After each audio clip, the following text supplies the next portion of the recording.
the area we call the sleepers.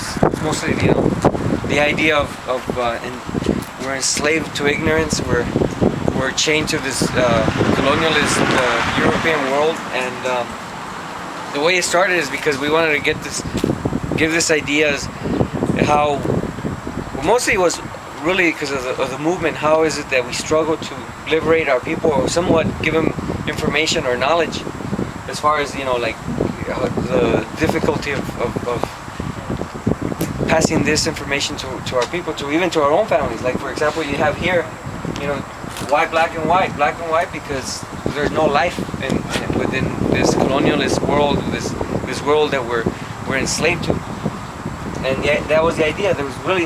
It's really senseless. There's no color. As you can see, there's gangs in our communities. There's poverty in our communities. There's basically cultural enslavement in our communities.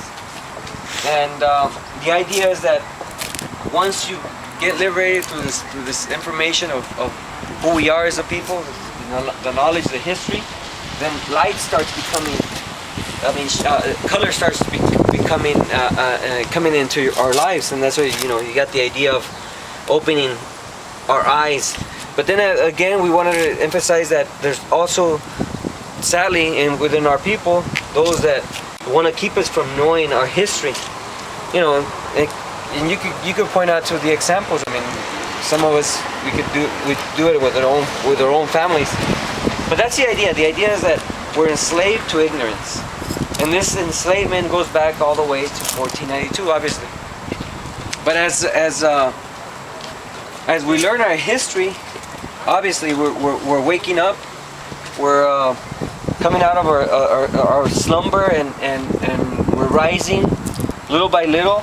And this is through the manner of knowledge, obviously manifested in books, ideas, culture, awareness of who we are as a people. We're getting up slowly.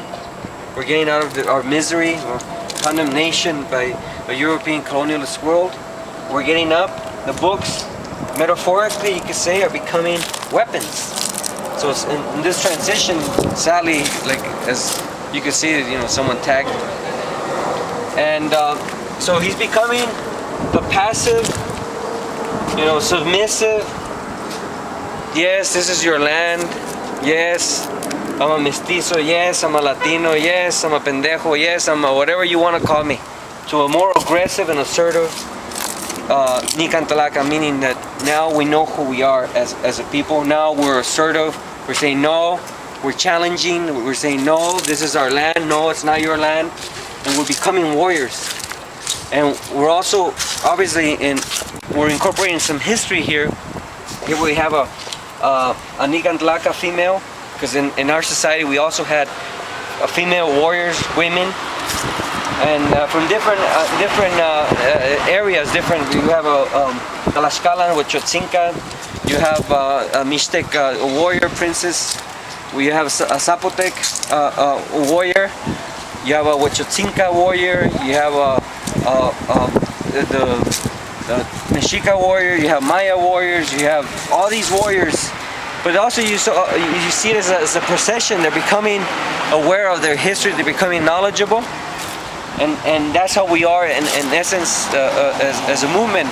We're teaching, we're reaching out to our people in order for them to become warriors for our people, to become educators for our people, to become the liberators of our people. The idea of how this theology came about is basically pretty simple.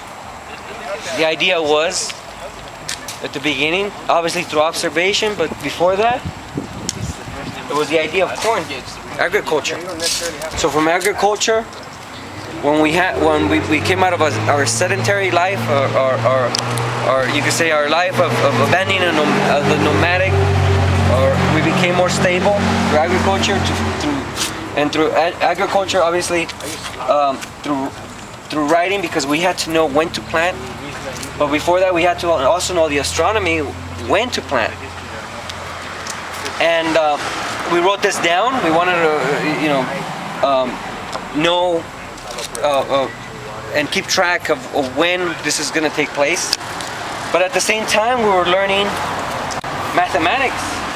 and at the same time we're basically educating ourselves. All these beautiful things just came together, and if you could tell here, it's the beginning of writing, the beginning of mathematics.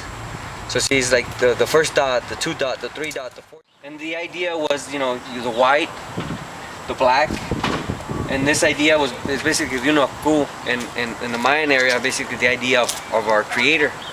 And what we did is we put an aspect of the Olmec, because the Olmec were in this area the beginners, the people who brought us our civilization, the people who brought us the corn, the people who brought us all these ideas, and we wanted to incorporate that.